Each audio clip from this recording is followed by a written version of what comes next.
안녕하세요, 여러분. 명절 연휴 잘 보내셨나요? 이제, 시간 진짜 빠르죠? 쉬는 날은 금방 갑니다. 휴일에, 명절 휴일 마지막 날인데요. 이제 본격적으로, 시도서 정상화나 여러분들께 돌려드려야 될 그런 보상, 또 뭐 지원이 되었든, 일단, 여러분들이 생각하고 계셨던, 뭐 정상화나 아니면 선수금의 뭐 반환이나 뭐 이런 걱정하고 우려하셨던 그런 부분들에 대해서 하나하나씩 지금 풀어나가야 되잖아요. 명절이 지나면 뭐 액추, 몰두 뭐 변화가 있다라고 하니까 이제 그런 거는 이제 지켜보면 되는 거고, 이제 과거에 이 12.12 사태 이후에 그런 이제 문제들도 하나씩 풀어가야 됩니다. 그중에서 저는 뭐 신탁의 문제, 또 삼성 부동산 관련해서 문제, 또 대여금, 우리 시스템 코리아에서 여러 계열사로 이 대여금을 형태로 나가면서 이걸 좀 파악을 해야지 자산 정리가 좀 됩니다. 그래서 이 대여금 관계, 그분들 이 돈이 어디로 흘러가고 그 돈을 이제 찾아서 여러분들에게 돌려줘야 되잖아요. 그런 것들을 이제 휴 보상위원회에서 한다라고 하니까 이제 그게 가장 이제 좀 중요한 관건이다라고 중요한 부분이다라고 저는 이렇게 생각이 되고요. 뭐 정상화나 액츠 이런 것도 이제 당연히 중요하죠. 이제 그걸 통해 가지고 여러분들에게 지금 남아 있는 돈으로는 충분한 보상, 100% 이상의 보상이 이루어지지 않기 때문에 당연히 수익 구조를 만들어서 그렇게 여러분들에게 선수금 돌려드리는 그런 일을 해야 되는데, 일단 이제 제가 이제 오늘 좀 이야기를 드릴 부분은 신탁도 신탁이지만 또 삼성부동산 관련해서 또 한번 첫 번째로 이야기를 드려보겠습니다. 여러분들이 그 삼성부동산 관련해가지고 궁금증이 많으시잖아요. 이게 왜 진행이 되질 않을까?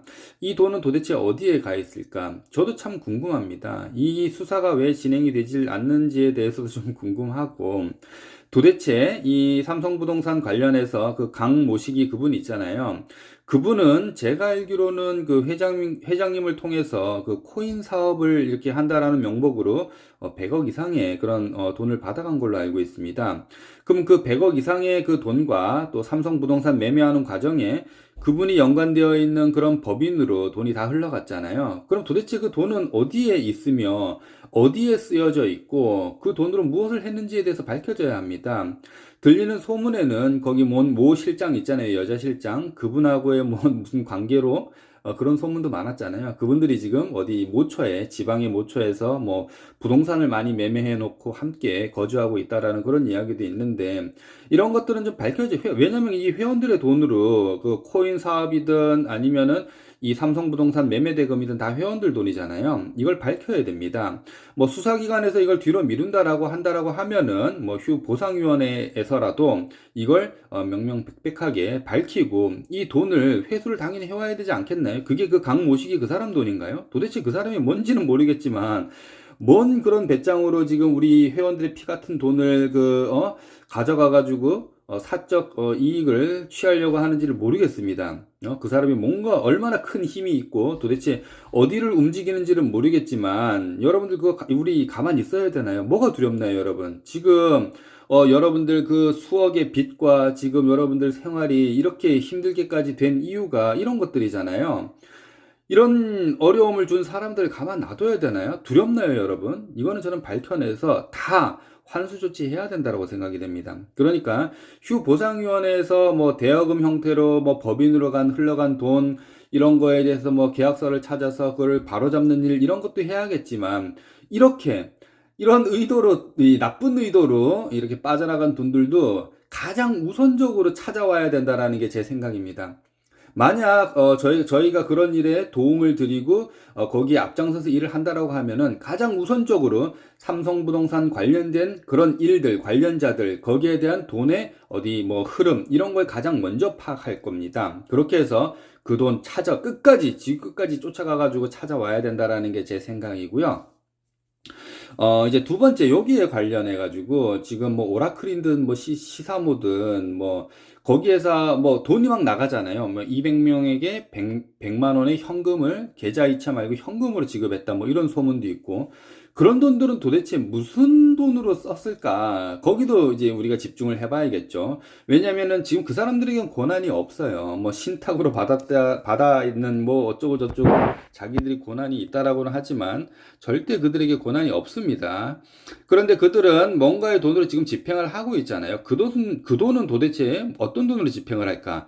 여러분들 그 삼성 부동산 매매 과정에서 30억 몇 천만 원이 그 이 변호사님 신탁 통장 계좌로 뭐그 들어가 있다라고 했잖아요. 그 돈은 제대로 지금 있는 건지 도대체 아니면 그 돈으로 뭐 월급도 주고 이런 데 돈을 쓰고 있는 건지 이런 것도 알아봐야 분명히 알아보고 되찾아야겠죠. 그 대표라고 하시는 분이 뭐 사업 설명, 아우, 제가 이제 왜 이런 방송을 또 자꾸 찍게 되냐면은, 명절인데도 카톡이 엄청나게 옵니다. 제발 이런 것 좀 알아봐 주세요. 왜 저 사람이 저런 얘기를 하나요? 뭐 사업 설명에서 뭐 2천억 얘기를 하는데 그 돈은 어디서 나오는 건가요? 저도 모릅니다. 여러분, 저도 몰라요. 그런데 이제 많은 분들이, 진짜 많은 분들이 그걸 제 카톡으로 보내고, 뭐 제보하시는 그런 부분이죠. 뭐 저런 내용을 한다. 저게 사실이냐? 저기가 진짜 뭐 희망이 있는 거냐? 이런 얘기를 계속 물어보시기 때문에 제가 뭐 팩트 체크 아닌 그런 팩트 체크를 제 나름대로 이렇게 하는 겁니다. 거기에서 그분들이 도대체 그 100만 원씩 준 돈은 어디에서 나왔고 그분이 말하는 뭐 2천억, 2천억만 있으면은 모 기업 얘기를 하더라고요. 뭐 상장을 해서 이 돈이 뭐 1조가 되고 뭐 이런 얘기. 여러분, 이거 하나 명심하십시오, 여러분. 돈은 그렇게 여러분들이 생각하는 것만큼 그렇게 뭐 뚝딱 이렇게 만들어지는 게 아니에요. 상장은 아무나 하나요, 여러분? 상장하기가 진짜 어렵습니다. 그 사람들은 그냥 말로 너무나도 쉽게 얘기를 해요. 그런 게 저는 문제라는 겁니다. 뭐 코인 하면은 금방 이게 뭐 10배, 100배로 뛰는 것처럼 얘기를 하는데 그런 게 쉬우면 지금까지 얼마 전에도 큰 3천억대 회사가 또 걸려가지고 뭐 출금이 뭐 2월 달부터 정지가 됐는데 그 뭐 대표 지금 뭐 구속 기로에 놓여 있더라고요. 여러분들도 많이 아는 그런 회사입니다. 그런 사람들이 나와가지고 비전이라고 수익 모델이라고 그렇게 제시했던 그렇게 쉽게 얘기했던 돈만 거치면 그거 3천억 거쳤잖아요. 그 돈으로 했나요, 못 했나요? 못 이뤘어요. 이게 쉬운 게 아닙니다. 그러면 우리나라의 모든 기업들 왜 그 기업의 유보금으로 돈을 갖고 있겠어요? 그런 돈으로 다 이렇게 해가지고 10배, 100배 불리면 되죠. 쉬운 일이 아닙니다. 법적으로도 이게 합법적으로 되는 그런 부분인지도 알아봐야 되는 거고, 이게 금방 되는 게 아니에요. 그런데 너무 쉽게 얘기합니다. 그런 얘기 누가 못하나요? 강단에서? 지금 그분은 완전 무소불위 권력이에요. 막 와가지고 보니까 뭐 KTN 방송 보고도 막 뭐라 하고 종이로 써가지고 질문 내라 하고 막 이런 거 보면은 어우 진짜 막 너무 무섭더라고요. 그분은 뭔가 어떤 권력을 누가 줬는지는 모르겠지만 그분이 하는 행동은 어우 지금 대단합니다 지금. 거기에서도 보면 집안 뭐 밥그릇 싸움 뭐 치열하게 벌어지고 있는데 여러분들 선수금으로 뭔 짓을 하는지를 모르겠어요. 예? 그분들이 왜 그 돈을 나눠주고 뭐 2천억이 누가 2천억을 그분들한테 준다고 합니까? 그거 누가 허락해요? 2천억이 어디서 나서 그런 일을 한대요? 말도 안 되는 이야기를 하는 겁니다. 여러분들 그걸 믿고 그 대표를 뭐 완전 신격화 시키고 뭐 제2의 뭐 그 또 그렇게 만들려고 하시나요? 아휴. 아무튼 뭐 그분이 된다라고 하니까 뭐 되면 좋죠. 뭐 그렇게 해가지고 여러분들 뭐 상장돼서 10배로 오르고 코인이 뭐 10배로 오르고 그럼 여러분들 다 돈 받으면 좋잖아요. 그럼 그때 가가지고 받으면 되는 겁니다. 뭐 근데 그분의 그 자금 시드머니가 있어야 되잖아요. 아니 그분 뭐 2천억이 그분한테 간대요 그게. 그 돈이 어떻게 생기는지를 모르겠네요. 누가 그걸 준다는지.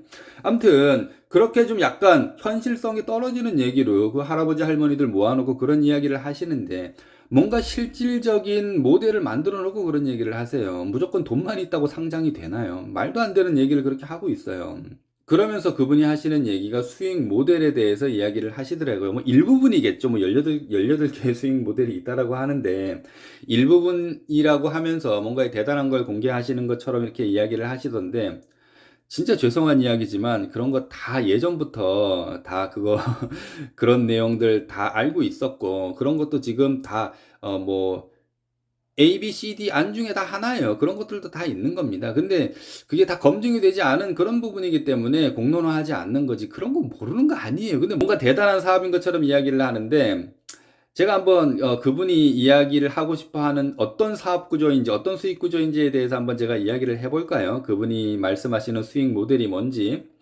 거기서 말씀하시는 주요는 그거더라고요. 네트워크 마케팅은 합법적인 네트워크 마케팅은 여러분들 특수판매 공제조합 이런 공제조합에 가입을 해야 됩니다. 그러기 위해서는 자본금이 한 10억 넘게는 필요하고요. 그걸 좀 까다로워요. 공제조합에서 뭐 받아주지 않는 경우도 많고 그 심사가 좀 쉽지는 않아요. 특히 이런 뭔가 이제 사회적인 이슈가 있는 그런 회사에 대해서는 거절하는 경우가 많습니다. 그렇게 해서 네트워크 마케팅 이제 합법화하는 게 좀 쉽지가 않아요. 그런 뭐 공제조합에 가입을 하거나 아니면 은행 지급보증, 제가 이거 누차 얘기를 했습니다. 은행에다가 지급보증. 그러니까 쉽게 말해서 회원들의 피해가 예상되는 그런 이제 돈을 일부 금액을 예치를 시키는 거예요. 그래서 혹시라도 이 회사가 문제가 되거나 이 회원들이 피해가 갔을 때 그 남아있는 예치된 돈으로 피해 보상을 해주는 그런 구조거든요. 그러니까 특수판매 공제조합도 그렇다고 생각하시면 됩니다. 감시 역할도 하면서 매달 매출 일정 부분을 계속 거기에다가 이제 보관해야 되거든요. 그 돈으로 혹시라도 피해자가 나오면 그 구제해주는 그 구제금으로 사용을 하는 건데, 이 대표님이 말씀하시기에는 뭐 그런 모델들은 35%로 수당의 제한. 그러니까 여러분들이 납입하는 선수금과 여러분들이 만들어내는 그런 매출로 수익을 돌려주려고 하다 보니까 35%밖에 법으로 못 주게끔 만들어 놨다. 그러니까 너무 작다라는 거예요. 뭐 그 부분은 공감이 됩니다. 지금 합법적인 네트워크 회사들도 그래서 그걸 한 60% 정도로 올려야 된다라는 그런 여론이 있고 그런 시도를 많이 하고 있는데 아직까지는 보수적인 우리 한국에서는 그걸 들어주질 않고 있어요. 그렇기 때문에 35%밖에 못 주는데 그 대표님이 하는 말은 그렇게 해서는 여러분들에게 돌아가는 수익금이 작기 때문에, 근데 실질적으로 작은 건 아닙니다. 여러분, 1000억 매출이 일어나면 350억을 여러분들에게 돌려드릴 수가 있어요. 매출을 많이 올리고 실질적으로 회원인 여러분들 매출, 그러니까 여러분들이 매일 출첵해서 받는 그런 쇼핑 캐시로 매출을 일으키면은 여러분들 매출이잖아요. 여러분들만의 매출이니까 한계가 있어요. 하지만 일반 회원들, 일반 소비자를 끌어들일 수 있는, 일반 소비자들에게 이 매출을 일으킬 수 있는 그런 방법을 만들어내야 되는 겁니다. 35%가 중요한 게 아니고, 우리가 이게 폐쇄적인 회원몰만 되는 게 아니고 일반인 회원들도 여기에 이용을 할 수 있는 그런 구조로 만들어야 되고요. 또 그렇게 소싱을 해가지고 여기에서 판매할 수 있는 그런 판매자들도 많은 사람들이 참여할 수 있는 그런 구조로 만들어가는, 그런 플랫폼으로 만들어가는, 일단 물류라고 한다라고 하면은 그런 게 중요한 거지 뭐 35% 이런 건 중요하지 않습니다. 뭐 중요할 수도 있지만 저는 그걸 중점으로 생각해서는 안 된다라는 거예요. 그러면서 이 대표님이 하시는 말이 60% 이상을 줘도 합법인 그런 구조가 있다. 그게 뭔가 대법원에서도 판례를 받았다. 이렇게 얘기를 하면서 거기에 요즘 뭐 이렇게 진행을 하시는지 아니면 관심이 있으신지 아마 그런 방향으로 이 사업을 진행하시려는 의도신 것 같아요. 그런 사업 모델이 어떤 건지에 대해서 제가 말씀을 드리겠습니다. 여러분들에게. DDM 마케팅이라고 이 직거래 마케팅이에요. 그러니까 구조는 생산자와 여러분들 소비자가 직접 연결을 해서 거기에 이제 비용을 줄여서 여러분들에게 돌리는, 이거 네트워크 마케팅이랑 비슷해요. 똑같은 구조인데 편법인 겁니다. 이 DDM 마케팅은. 이거는 아직까지 한국에서 대법원에서는 이 방식에 대해서 판결이 있어요. 그래, 그 방식에 대해서는 불법은 아니다라는 그런 판결이 과거에 한 건이 있습니다. 그걸 갖고 최근에 이 DDM 방식으로 사업을 하는 그런 회사들이 여럿 있습니다.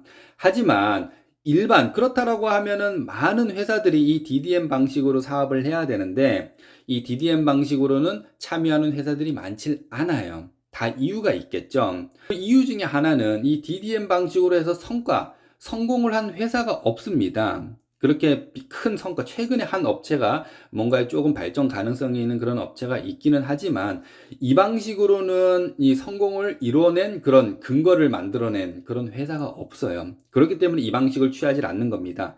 가장 큰 이유 중에 하나는 회원들이 불안해해요. 특히 리더들이 불안해합니다. 대법원의 판례는 있지만 이 방식이 분명 다단계 방식입니다. 보상 구조는 똑같아요. 6단계, 10단계, 12단계, 20단계, 30단계, 40단계 줍니다, 보상을. 그리고 거기에 대해서 수당도 35%가 아닌 60% 이상을 여기서 풀어줘요. 물론, 물론 돈이 금방 되고 뭐 구조가 대법원 판례가 있다라고 하니까 일부의 사람들은 여기에 참여를 하지만 대부분의 리더나 회원들은 불안해 한다라는 거죠. 쉽게 말해서 과거에는 여기서 성과를 낸 회사가 없으니까 수사가 이루어지지 않았을 뿐입니다. 지금 이런 거 있잖아요. 시더스랑 비슷한 회사들도 너무나도 많은데 수사가 이루어지지 않잖아요. 유독 매출이 큰, 그러니까 뭔가에 타겟이 된 1조, 2조, 이렇게 성장이 가파르고 많은 매출이 일어난 그런 회사가 여론이 집중돼가지고 조사를 받은 경우가 많지, 뭐 100억대, 200억대 이런 회사들은 수사기관에서 인력이 부족하기 때문에 관심도 있질 않습니다. 그런 회사들 조사하려고 하지도 않아요. 수사하려고 하지도 않습니다. 똑같은 경우에요. 이 DDM 마케팅 방식도 우리 한국의 큰 1조 기업들 많잖아요. 네트워크 다단계 회사들 중에서 합법적인.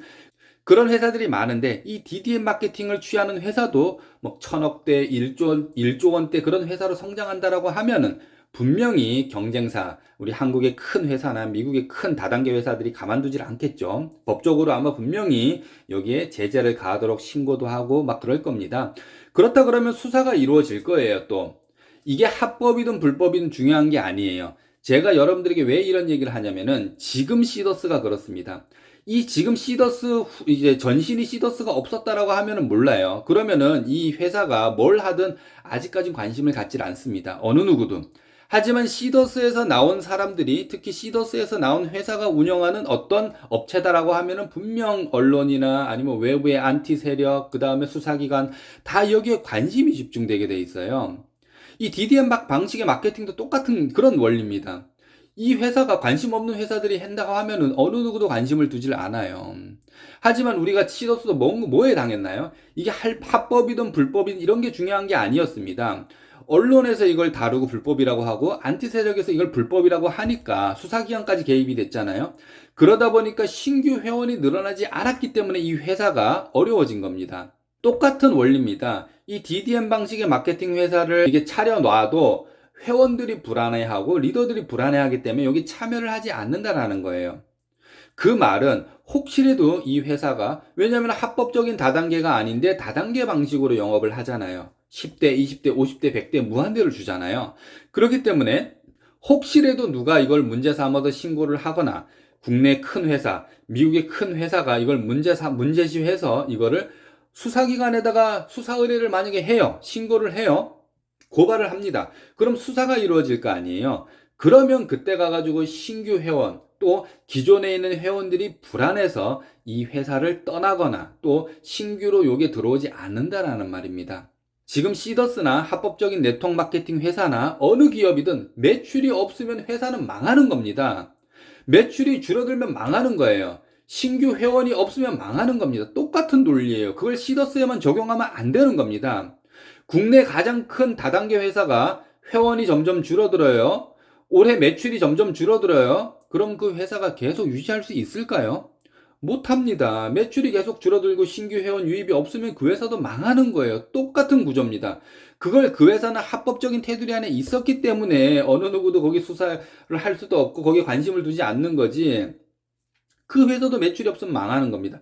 이 DDM 방식의 마케팅도 똑같은 거예요. 뭔가 대단하다고 얘기를 하지만 이 회사도 결국 신규 유입이 없으면 망하는 구조입니다. 그럼 이 회사가 왜 그 대법원에서 승소를 했을까에 대해서 여러분들 궁금하실 수가 있잖아요. 방식은 좋습니다.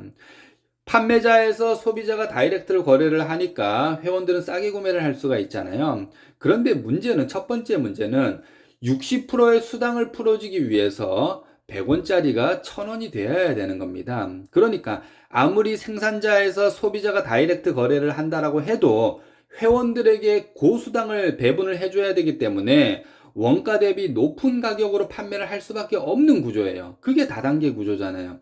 다단계는 중간 마진이 없고 다이렉트로 연결해 준다라고 하지만 뭐 광고비 없고 뭐 점포를 차리지 않아 가지고 여러분들에게 그 고수익을 줄 수 있다라고는 하지만 거기에서 여러분들에게 그걸 아껴서 수당으로 줘야 되기 때문에 물건 값은 똑같거나 아니면 더 비싸다라는 겁니다. 그러니까 여러분들에게 수당을 주기 위해서 물건 가격이 올라가는 거예요. 이거는 과거의 방식입니다. 그래서 그 방식이 지금 잘 안 되는 거예요. 이제는 소비자들에게는 지금 경제 상황이 어렵기 때문에 세계적으로 그러잖아요. 가성비 있는 질 좋고 저렴한 제품을 공급을 해야 되는 겁니다. 거기에 수당의 명목으로 아무리 그 가격을 비싸게 해서 여러분들 수당을 준다라고 해도 그걸 하려고 하는 사람들은 많지가 않아요. 소비자들, 아무것도 나는 바라지도 않고 이 제품을 싸게 구매하고자 하는 그런 소비자들이 많은 거지, 이걸 사업으로 하려고 하는 사람들은 많지가 않은 겁니다. 그래서 제가 액추에도 얘기를 했던 게, 이건 일반 지금 10만 명의 시더스의 사업자만 보고 이걸 만들면 안 된다.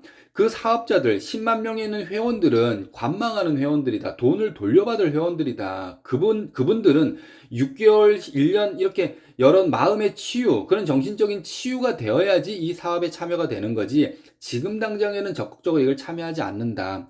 그렇기 때문에 수익 구조를 일반 외부에는 소비자들로 인해 가지고 이 플랫폼을 그런 구도를 짜야지, 지금 남아있는 회원들을 상대로 이걸 만들면 안 된다라고 했습니다. 그래서 지금 액추도 그런 일반 소비자들을 끌어모을 수 있는 그런 방식으로 많이 이제 좀 진화되고 있잖아요. 이 DDM 방식의 마케팅은 말로만 그렇지만 실질적으로 60% 이상의 고수익을 줘야 되기 때문에 물건값이 비싸질 수밖에 없습니다. 또 여기에서 이제 합법적으로 주장하는 방식은 이겁니다. 단 하나에 좀 간단해요. 이걸 굳이 여기에서 할 필요도 없어요. 이 DDM 마케팅 업체가 있습니다. 우리나라에 여러 개의 업체가 있어요. 여기에다가 제품 판매 위탁을 맡기는 구조입니다. 그럼 이 DDM 회사가 대신 팔아주는 거예요, 물건을. 쉽게 말해서 이 시더스의 바다라면 시더스 커피를 이 DDM 마케팅 회사 그런 몰에다가 이걸 올립니다. 100원에 올리면은 이 회사는 뭐 100 몇십 원에 소비자에게 팔겠죠. 그러면 이 DDM 마케팅 회사에서 일정 수수료를 떼고 그 남은 이익금을 원 회사, 우리 시더스로 다시 돌려주는 그런 구조예요. 100원에서 원가를 제외하고 본인들 수수료를 제외하고 60원 정도를 다시 시더스로 돌려주는 그런 구조입니다. 돌려주는 명목은 뭐냐면은 광고비라는 겁니다. 이 DDM 회사에서 제품을 판매를 해서 소비자들에게 이 제품을 팔았잖아요. 그 소비자들에게 광고비 명목으로 제품 가격의 60% 정도를 다시 페이백 돌려주는 그런 구조입니다. 캐시백이라고 이렇게 표현도 하더라고요. 그렇게 돌려주는 구조인데 눈 가리고 아웅하는 거죠. 실편법이라는 거예요. 합법인지 불법인지는 뭐 대법원 판례도 있기 때문에 다시 한번 붙으면은 모를 수는 있어요. 불법이 될 수도 있고 합법이 될 수도 있어요. 하지만 이 방식이 애매모호하다라는 겁니다. 왜냐면은 여러분들, 이 우리나라의 방문 판매법에 보면은 딱 정해져 있습니다. 은행 지급 보증을 선택할 것인지, 아니면 보험사의 지급 보증을 선택할 것인지, 아니면 특수판매 공제조합을 등록을 해서 할 것인지. 공제조합은 두 가지가 있잖아요. 특수판매 공제조합이 있고 또 하나의 공제조합이 있는데, 여기에 가입해서 회원들의 피해를 예방하는 장치를 마련해 놓고 다단계 방식으로 주라라는 겁니다. 우리도 지금 방판법에 걸린 게 롤업 때문에 걸린 거잖아요. 똑같은 겁니다. 이렇게 합법적으로 은행 지급 보증이나 보험 지급 보증이나 특수판매 공제조합에 가입을 하지 않고 다단계 방식으로 나눠주면 문제라는 거예요. 그렇기 때문에 저희가 이제 법에 걸린 거잖아요. 근데 이 DDM 방식은 광고비 명목으로 페이백을 60% 받은, 이게 60%가 중요한 게 아니고 실질적으로 60%를 돌려받아서 회원들에게 분배하는 방식이 다단계 방식이에요. 막 10대, 20대, 100대, 무한대 이런 방식으로 회원들에게 수당을 주거든요. 이게 불법이 될 수가 있는 거죠, 당연히. 합법적으로 광고비 명목으로 페이백을 받은 이런 구조는 60% 이상을 나눠줄 수 있는 그런 명분은 만들어질 수는 있어도, 왜냐하면 합법적인 회사는 35%밖에 못 주는데 이 DDM 방식으로 광고비를 페이백을 했기 때문에 60%를 줄 수 있다라는 그런 뭐 명목은 될 수가 있습니다. 하지만 나눠주는 구조가 6대, 10대, 20대, 50대, 100대, 무한대 이렇게 다단계 방식으로 나눠주면 이게 불법이라는 거예요. 그래서 대수가 있는 다단계 방식으로 롤업을 주거나 페이백을 하거나 수당을 주려고 하면은 무조건 합법적인 다단계 업체가 등록이 되어야 되는 겁니다. 그렇게 해야지만은 가능한 거예요. 합법인 거예요. 뭐 자기는 금융기관을 끼고 어쩌고 저쩌고 말을 해도 다 불법이에요, 여러분. 수신은 할 수가 있어요. 어떻게든 뭔 방법, 금융을 뭔 껴가지고 수신, 돈을 받을 수는 있어요, 여러분. 하지만 돈을 분배해 주는 데가 문제가 있는 겁니다. 이걸 왜 아냐면은 제가 직전까지 했던 그 네트워크 마케팅 업체 회장님이 초창기 때는 다단계로 하고 싶지가 않았던 거예요. 그냥 소비자 협동 조합을 만들어 가지고 회원들에게 분배해 주고 싶었던 거예요. 그 방식을 뭐 이렇게 좀 다단계 방식으로 하고 싶었겠죠. 그런데 그 방식을 취하려고 공정위에 가가지고 아무리 질의를 하고 아무리 해봐도 거기서 돌아온 답은 그렇게 돈을 나눠주려면은 합법적인 방식, 네트워크 방식밖에 없다라고 해서 그분이 협동조합 형식으로 만들긴 했지만 결국 다단계 회사로 등록을 해가지고 다단계 방식으로 사업을 운영했습니다. 그렇게 까다로운 거예요. 여러분들에게 수당을 그러니까 말로는 출금이라고 하지만 그게 여러분들에게 뭐 투자 수익도 될 수가 있고, 그러니까 말을 만들어내기 나름이긴 하지만 이게 합법인지 불법인지 명확하지 않다라는 거예요. 그게 수당이 될 수가 있는 겁니다. 그렇기 때문에 나눠주는, 여러분들에게 돈을 나눠주는 거기에서 문제가 될 수가 있는 거예요. 이렇게 어려운 일들, 이렇게 허가사항도 많고 합법과 불법을 오가는 그런 문제가 많은 그런 업종, 그런 업태, 그런 방식에는 성장이 되지 않더라라는 겁니다. 이 DDM 방식 얼마나 좋아요. 무한 단계로 여러분들에게 롤업을 올려주고 매출 대비 60%의 수당을 주고 하는데 이런 회사는 왜 성공이 안 될까요? 그런 걸 여러분들 보셔야 되는 겁니다. 그러니까 이런 방식을 저는 다 경험해 봤고, 이런 회사는 왜 성장이 안 될까도 연구를 해 봤고, 이런 회사의 보상 구조는 왜 저렇게 좋은데 회원들이 오지 않을까도 저는 다 지켜보고 연구해 봤고, 이런 것들을 다 두루두루 이제 경험을 해보고 했기 때문에 회사에다가 실질적으로 제안을 할 수 있었던 겁니다. 이런 방식은 과거에도 다 알고 있어요. 지금에도 무슨 뭐 소비자 뭐뭐 하는 그런 회사가 이 방식을 취해가지고 많이 이제 활발하게 활동을 하고 있습니다. 매출이 곧 뭐 1,000억대 매출이 간다라고 하는데 거기에서는 확실한 아이템이 있어요. 우리 한국원자력연구소에서 콜머 BNH에서 만들어낸 뭐 특별한 그런 제품을 통해 가지고 그러니까 쉽게 말해서 뛰어난 제품이 있으면 또 바로 본인들이 생산을 하면은 가격도 저렴하게 이렇게 판매가 될 수도 있고 거기에서 고수익을 이제 수당을 회원들에게 이렇게 줄 수도 있는데 문제는 이 회사가 폭발적으로 성장하지 못하는 이유는 회원들이나 리더들이 불안해한다라는 겁니다. 이게 합법인지 불법인지가 명확하지 않기 때문에 그런 이유예요. 그러니까 이런 거를 몰라서 안 하는 게 아니고 이런 것도 있지만 이런 것들은 이것도 저것도 안 됐을 때 고려해 볼 문제지 이거보다 더 나은 진화된 플랫폼의 형태가 많기 때문에 이거는 그냥 배제시켜 놓는 겁니다. 이런 방식으로 해가지고는 또 회원들이 물건을 판매해야 되는 그런 구조가 나오고 또 사재기 해야 되는 구조가 나오고 이걸 그냥 단순히 이 회사가 60%로 주고 뭐 5대 10대 뭐 20대 이렇게 준다가 중요한 게 아니고 이걸 누가 운영하는지 이 수익 구조를 어떻게 짜는지 이런 게 중요한 겁니다, 여러분. 아무리 이런 걸 좋게 만들어 놨다 해도 먼저 시작하고 상위에 능력 있는 사람들만 돈을 수십억씩 벌어가는 구조로 만들어 놓으면은 밑에서 시작하는 사람들은 아무리 뭐 발버둥 치고 노력해봤자 수익이 돌아가지 않는 구조입니다.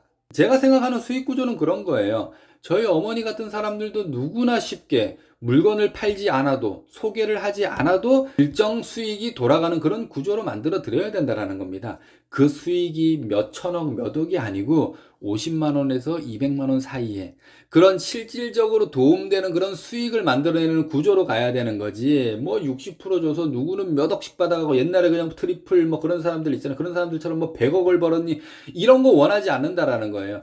다 중간에 캡을 걸겠다라는 겁니다. 한 달에 벌어가는 돈에 아무리 능력이 좋고 아무리 많은 그런 확장을 해도 어느 정도만 받아갈 수 있게끔 그 상한선을 정해 놓겠다라는 겁니다. 지금 우리 한국에 있는 그런 회사들도 똑같잖아요. 국내 A사라는 그 1조 원대 매출을 달성하는 그런 회사랑 그거보다도 시스템도 좋고 제품도 좋고 보상도 좋은 뭐 많은 그 회사들은 따라가지를 못하잖아요. 거기에는 이유가 있는 겁니다. 오너의 마인드, 오너의 철학, 오너가 어떻게 운영을 하느냐에 따라서 그 회사는 성공이 되고 안 되고 그렇게 엄청난 차이예요. 그걸 해낼 수 있는 사람이 극히 드물다라는 겁니다. 거기에서 저는 그 이상은 회장님도 똑같잖아요. 그 수많은 경쟁 플랫폼 중에서 이렇게 유일하게 성장하고 이 3조 원대 회사를 만들어 놓은 이 부분에 대해서는 인정을 해야 된다는 겁니다. 이걸 아무나 할 수 없다라는 거예요.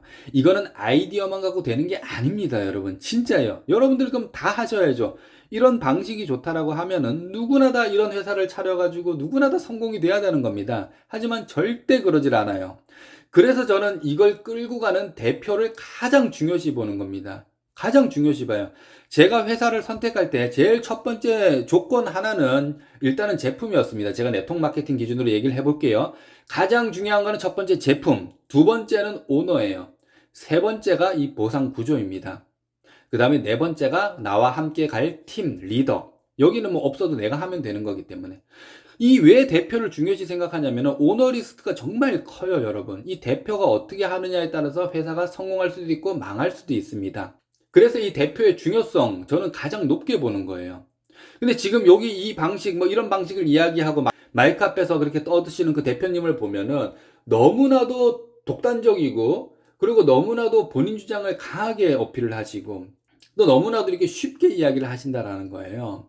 특정 인물에 대해서 막 이렇게 디스하는데 거기에 뭐 근거 없는 얘기로 막 사기꾼이라고 그러고 또 자기 말이 다 맞다 그러고 또 자기가 말하는 수익 구조는 뭔가가 다 이루어질 것처럼 이야기하고 너무 강한 어조로 그리고 뭔가에 배척되는 사람들에게는 뭔가 자기의 본인과의 뜻과 의견이 다른 사람은 완벽하게 배척을 하고 거기에서 끼어들 틈도 주질 않고 완전 매도해버리는 그런 모습을 봤을 때 지금 여러 가지 분란이 있었잖아요. 시사모의 첫 번째 대표와 그런 왜 그 사람은 딴 데 가 있을까? 그런 거 있잖아요. 그리고 그분들과 뜻을 같이 한 본부장들은 왜 다른 데 가 있을까?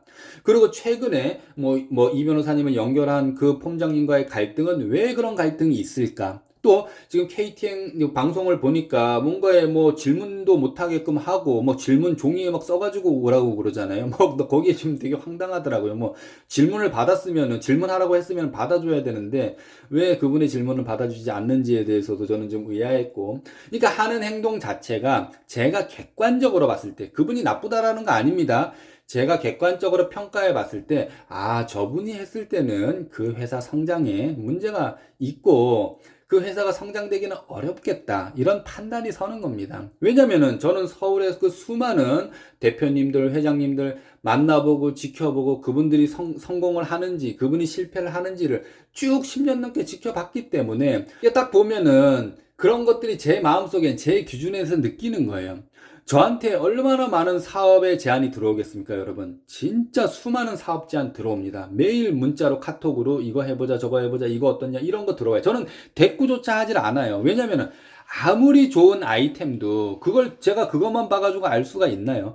실질적으로 이걸 만든 창업자, 실질적으로 이걸 운영하는 사람들을 보고 미팅을 해본 다음에 이 사람들의 뭔가의 성공 가능성을 보는 거지. 그냥 뭐 얼마 주고 뭐 구조가 좋고 말로만 떠들어대는 거는 저는 절대로 믿지를 않아요. 근데 제가 왜 그 시사모를 평가를 하게 되고 그분들에 대해서 여기 이야기를 하냐면은 제가 유튜브를 보기 때문에 그렇습니다. 그분들이 차라리 유튜브에 나오질 않으면은 이런 이야기를 듣지를 않을 텐데, 그러니까 들키지를 않아요. 본인들의 마음을 들키지를 않을 텐데, 뭔 행동을 하고 뭘 추진하고 이런 걸 들키지를 않을 텐데, 그렇게 유튜브에 나와가지고 이야기를 하시니까 그 사람들이 하고자 하는 바, 그 사람들의 진심, 또 앞으로도 그 사람들이 운영했을 때 어떻게 되겠다라는 게 들키는 거예요. 들켜버리는 거예요. 그렇기 때문에 그분들에 대해서 제가 얘기를 하는 거지, 뭐 그분들한테 감정이 있어서 제가 이야기를 하는 게 아닙니다. 또 그분들이 그렇게 이야기를 함으로 인해서 많은 회원들이 궁금해하고 저 사람이 말하는 사업이 뭐가 대단한 사업이길래 저렇게 자신있게 이야기를 하느냐, 또 저 사업에 대해서 문제는 없느냐, 이런 질문을 너무나도 많이 하기 때문에 제가 다룰 수밖에 없는 거예요. 그분도 본인이 진짜로 당당하고 이게 확실하고 뭔가에 이제 진행되는 사항이 있었다라고 하면은 명확하게 얘기를 해야죠. 아, 나는 뭐 어떤 업체를 통해서 어떤 DDM 업체를 통해서 이런 사업을 진행을 할 거고 어떤 제품을 등록을 해서 회원들에게는 어떤 구조로 보상을 나눠줄 것이다라고 당당하게 이야기를 할 수도 있는데 아직까지는 그런 단계가 아닌 것 같습니다. 아, 이런 업체가 와가지고 뭐 컨택이 있으니까 한번 검토해보고 진행해볼까 하는 그런 단계 정도밖에는 안 되는 것 같아요. 뭐 그렇게 해서 뭐 그 방식이 안 된다, 뭐 실패한다 이런 걸 떠나가지고 저는 제가 객관적으로 지금까지 DDM 방식이나 네트워크 방식 이런 회사들을 경험해 본 바에 의해서 또 이렇게 얘기를 드리는 겁니다. 고수익을 돌려주고 매출 대비 60% 이상의 수익을 돌아갈 수 있고 다단계 방식으로 보상을 줄 수 있는 그런 구조의 회사이기는 맞지만 그렇게 운영하는 회사들은 많지만 확실한 검증이 되어 있지 않고 합법과 불법을 오가는 그런 경계선에 있는 그런 회사들이다. 이거는 시더스처럼 엄청나게 몇 조 회사로 성장이 됐을 때, 몇 조까지도 아니에요. 몇 천억 회사가 성장됐을 때는 분명 검증을 받아야 된다. 그 검증을 받기 위해서는 수사도 받아야 되고 재판까지도 해야 된다. 그런데 그걸 버틸 수 있느냐예요. 그거를 버티는 과정에 회원 이탈과 신규 유입이 분명히 어려움이 있을 텐데, 그러고도 이 회사를 유지시킬 수 있어야지만 이 회사가 성공이 된다. 그렇기 때문에 많은 회사에서 이 방식을 채택하지 않는다입니다. 여러분들이 뭐 많이 끌려다니시잖아요. 그런 거 뭐 가끔씩 이렇게 들어보시면은 우리도 몇 년 전에 이렇게 수사를 받았는데 무죄 혐의가 나와가지고 다시 이렇게 성장을 했다. 뭐 이런 회사들 보이시잖아요. 그런 경우 가끔씩 있습니다. 근데 그런 회사들의 방식을 보면은 확장력이 떨어지는 방식들이에요. 뭐 물론 이게 합법과 불법이 가려져 가지고 뭐 다시 이렇게 운영되는 업체들이잖아요. 그러니까 우리 시더스도 똑같은 겁니다. 과거에는 이게 합법과 불법이 명확하지 않아 가지고 수사도 받고 처벌도 받고 했는데, 새롭게 만들어지는 방식에는 이 합법을 명확하게 해서 구조를 명확하게 하라는 거예요. 애매하게 해서는 안 됩니다. 뭔 금융 뭐 라이센스가 있어 가지고 여기에 돈을 받을 수 있고 유사수신이 아니고 이런 게 문제가 아니에요. 어떻게든 정확히 수익 구조, 수익 모델을 만들어내서 여러분들에게 합법적으로 돈을 나눠줄 수 있는 그런 구조로 가야 되는 겁니다. 그냥 무조건 금융 뭐 라이센스가 있는 회사가 들어와가지고 되는 게 아니에요, 여러분. 우리 시더스는 다르다니까요. 시더스에서 연계되는 사업들은 수사기관이든 안티 세력들이든 다 지켜보고 언제든지 공격을 할 준비를 하고 있기 때문에 100% 누구나 다 인정할 수 있는 그런 구조로 만들어야 되고, 그런 법제화된 법인이 돼야 되는 거고, 또 하나는 명확한 수익 구조가 나와야 되는 겁니다. 그러기 위해서는 폐쇄몰이 되어서는 안 되고, 즉 회원들만 구입이 돼서는 안 되고, 회원들은 어떻게 구입하나요? 우리 쇼핑 캐시, 쇼핑 포인트로 구매하잖아요. 이런 구조로 가서는 절대로 안 된다라는 겁니다. 일반 회원들이 참여를 해야 되는 거예요. 여러분들, 제가 초창기 때 제가 말씀드린 그런 플랜 있잖아요. 아직도 유튜브에 있습니다. 한번 다시 들어보세요. 제가 뭔 얘기를 했는지. 일반 회원들이 살 수 있는 그런 구조로 만들어내고, 쉽게 말해가지고 한 가지 예를 들어서 여러분, 쌀이 우리 시중에 쿠팡 이런 데 10만 원에 판매가 돼요. 근데 저희들은 선수금으로 돌려막기 용도로 쓰는 게 아니고, 우리가 거친 선수금 100억이 됐든 1000억이 됐든 이 돈을 가지고 전국을 다니면서 뛰어난 품질의 그런 쌀, 거기에서 우리가 독점을 하는 거예요. 우리가 그걸 구매를 하는 겁니다. 대량 구매를 해요. 1000억이든 100억이든 돈으로 선으로 내면은 코스트, 가격은 떨어질 거 아니에요. 그러면은 회원들에게 7만 원에 공급을 하고, 거기에서 뭐 3만 원이든 4만 원이든 회원은 포인트로 쓸 수가 있고, 나머지는 현금으로 구매를 합니다. 그런데 거기에 손해가 되지 않는 게, 쿠팡이든 일반몰에는 10만 원에 판매가 되는 게 7만 원에 구매가 될 수가 있는 거잖아요. 그럼 회원들은 절대 손해가 나질 않습니다. 근데 우리 회원들이 이걸 홍보를 해요. 일반 소비자들에게. 시더스를 하자고 하면 안 해요. 지원을 하자고 하면 안 합니다. 이런 주변인들에게, 야, 너네들은 사업하자는 게 아니고 내가 하는 쇼핑몰, 이거 내가 주인이야. 내가 이 주인이 쇼핑몰인데 이거 하나 못 도와줘? 근데 쿠팡에서 10만 원 쌀 우리 7만 원에 판다? 근데 맛도 기가 막혀. 이런 얘기 하면서 회사가 커지고 거기에 난 수익을 돌려받는 그런 구조로 만들어가면은 이거 성장 안 될까요? 일반 회원들이 쿠팡에서 10만 원에 쌀을 살까요? 아니면 저희 몰에 와가지고 7만 원에 현금 내고 카드 내고 쌀을 살까요? 이렇게 가야 되는 겁니다. 이게 우리의 지금에 있는 시더스의 회원들, 팬덤들의 파워예요, 이게. 이게 힘이라는 거예요. 다른 게 아니고 이런 게 힘이라는 겁니다. 이 회사를 진짜로 실질적으로 완전 믿고 믿을 수 있고, 거기에 대해서 이게 정상으로 돌아간다라고 하면 이 회사를 믿고 투자할 수 있는 그런 회원들이 있기 때문에 가능하다라는 거예요. 그런 선수금을 헛되게 쓰는 게 아니고, 이상한데 뭐 코인 어쩌고저쩌고 코인 개발하는데 몇백억 쓰고 뭐 하는데 몇백억 쓰고 이러는 게 아니고, 지금 단계에선 초기 단계잖아요. 이 돈을 갖고 실질적으로 이 사업에 제대로 돌아갈 수 있는 그런 데 써야 된다라는 겁니다. 그런 사업 자금으로 써서, 어차피 만약에 이 100억을 갖고 쌀을 구매를 했다라고 하면은, 쌀이 판매가 되면 이 100억은 남아있는 거예요. 없어지는 돈이 아닙니다. 다시 이 100억을 갖고 전국을 돌아다니면서 뛰어난 칫솔이 있습니다. 칫솔 공장들 많잖아요. 칫솔 회사들 많잖아요. 그런 회사 찾아가는 겁니다. 찾아가가지고 약국이나 편의점에서는 3,000원에 팔 걸 단가를 낮춰가지고 우리는 대량으로 구매를 해서 이 100억을 갖고 대량 구매를 해서 우리 쇼핑몰에 판매를 하는 겁니다. 1,000원, 1,500원에 판매를 하는 겁니다. 그럼 우리 회원들이나 일반 소비자들이 어디 가가지고 물건을 살까요? 당연히 우리 몰에 와가지고 물건을 사는 겁니다. 이런 구조로 가야 되는 거예요. 이게 뭐 쌀이나 칫솔, 치약에만 국한되는 게 아니고 생필품에만 국한되는 게 아니고 여러분 렌트카 문제도 그런 거예요. 우리가 렌트카 회사를 차리면 되는 겁니다. 지금에 렌트카 회사를 차려서 실질적으로 이득은 없어도 부가세 혜택도 있고 여러 가지 방법으로 수익을 만들어내는 구조가 많잖아요. 그렇게 해서 렌트카를 해결하면 되는 겁니다.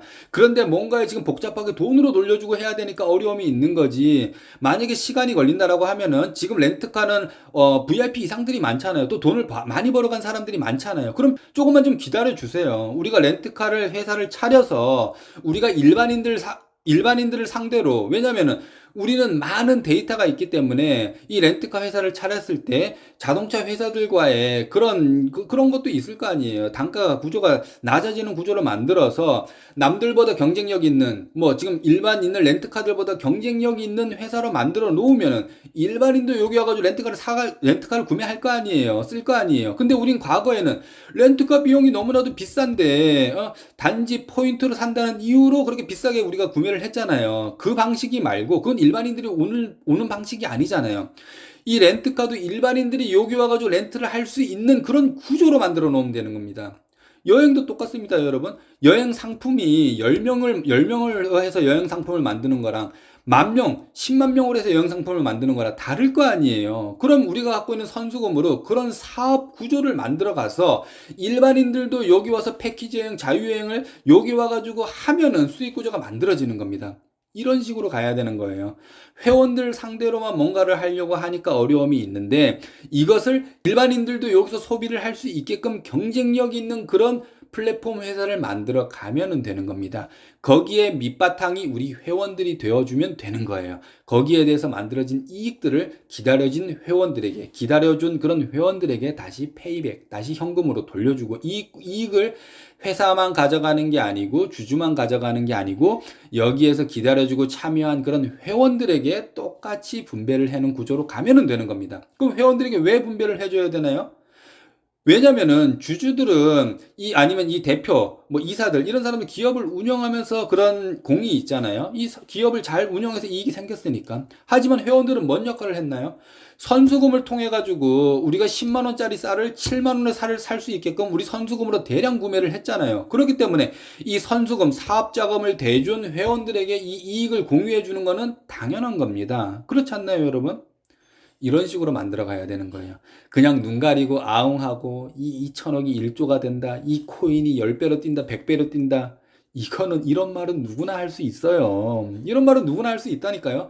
그 중에서 누가 운이 좋고 재수가 좋아가지고 뛸 수는 있겠지만 보편화적인 방식이 아니라는 겁니다. 물론 미래에는 코인 중요합니다. 코인이 분명 함께 가야 되는 거는 맞아요. 하지만 지금 아무것도 없는데 아무런 그런 수익 구조가 없고 뭔가가 환경이 없는데 그게 코인이 돌아갈 환경이 없는데 무조건 본인들 코인이 10배로 뛴다? 사기입니다. 그런 거는 100% 사기예요. 말도 안 되는 겁니다, 여러분. 그런 거에 절대로 현혹되지 마시고 실질적으로 운영될 수 있는 이게 여러분들 코인도 아시잖아요. 현물하고 선물이 있잖아요. 어떻게 보면은 이게 운이 좋아가지고 아니면 뭐 능력이 있을 수도 있지만 레버리지 효과로 몇 배의 돈을 벌 수도 있지만 이게 몇 배의 손해가 생길 수도 있다라는 겁니다.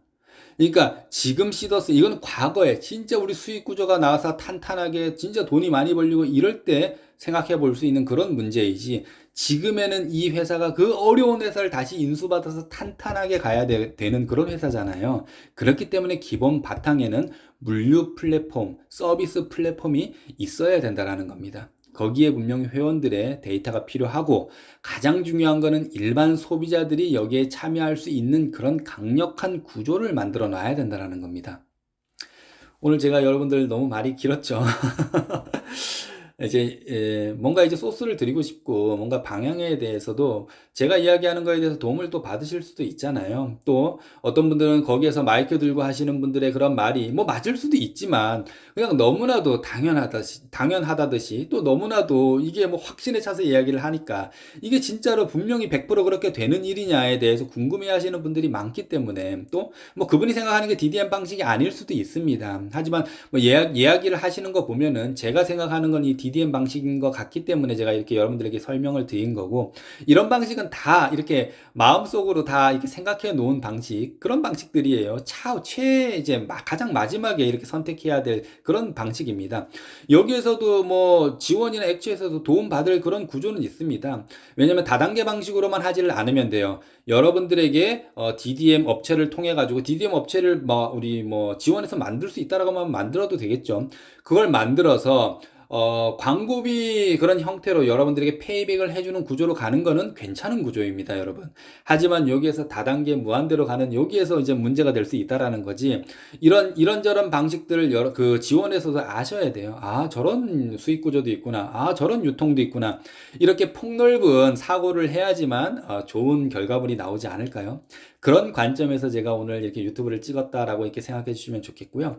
뭐 시사모나 뭐 오라클이나 그걸 제가 뭐 의도적으로 비판하고 이러고 싶지는 않아요. 하지만 여러분들의 선택에 의해서 왜냐면 그분은 너무 강력하게 자기 말이 맞다라고 하니까 그렇습니다. 이 세상에 그런 건 없어요. 이 세상에 한 사람 생각에 의해서 돌아가면 안 됩니다. 우리나라도 그렇잖아요. 대통령 한 사람 생각으로 다 돌아가나요? 그렇게 되면 안 되는 거잖아요. 다 견제 기관이 있고 그렇기 때문에 야당도 있고 다 하는 거잖아요. 그러니까 우리 기업 운영도 똑같습니다. 한 사람의 대표이사 독단적으로 뭔가를 운영했을 때는 결과가 좋지 않더라. 제가 전에 회사들도 그랬어요. 네트워크 회사들도. 뭐 물론 성공한 회사도 있지만 대부분 그렇더라. 그렇기 때문에 특히 가장 밑에 있는 소비자격인 회원들의 의견을 수렴해야 됩니다. 그렇게 해야지 성공할 수 있어요. 이거는 진짜 큰 팁이에요. 상위에 있는 리더들 말을 따라가다 보면은 언젠가는 매출이 줄고 회사가 쇠락의 길로 가더라. 하지만 가장 밑에 있는 회원들, 실질적으로 필드에서 일어나는 그런 일들을 가장 많이 체험하는 회원들, 가장 밑에 있는 회원들의 말을 들었더니 그 회사는 성장이 되더라. 오늘의 가장 큰 일이 좀 제가 생각하고 있는 그런 팁이다라고 이렇게 생각해 주시면 좋겠고요. 여러분들 그 긴 연휴 이렇게 행복하게 잘 이제 보내셨죠? 이제 또 내일부터는 현업에 돌아가셔가지고 특히 이 시더스 정상화를 위해 가지고 또 많은 일들 또 일어나야 되잖아요. 좋은 일들로 그런 것도 좀 기대하셨으면 좋겠고 우리 회원들이 함께 만들어가는 그런 위대한 시더스가 되었으면 하는 마음에 오늘 또 방송 찍었고 또 마치도록 하겠습니다. 뭐 이제 본격적으로 이제 뭐 휴 보상위원회나 아니면 뭐 액츠나 뭐 오라클이 됐든 뭔가 일들이 많이 벌어질 거잖아요. 거기에 대해서 확실한 팩트 체크, 제가 생각하고 있는 팩트 체크 방송을 통해서 분명히 또 계속 할 거고요. 제가 진짜 마지막에도 말씀드리지만 가장 중요하게 생각하는 거, 삼성부동산 관련해서 또 기존에 있는 대여금 형태로 나간 그런 돈들 수단과 방법을 가리지 않고 찾아내고 되돌려오는 데 노력하겠습니다, 여러분. 거기에 여러분들 힘 실어 주셔야 합니다. 그게 저는 가장 중요하다고 봐요. 그렇게 해야지 우리가 재건할 수 있고 정상화의 길로 가는데 큰 힘이 됩니다. 오늘 여기서 마치도록 하겠습니다. 긴 시간 들어주셔서 감사합니다, 여러분.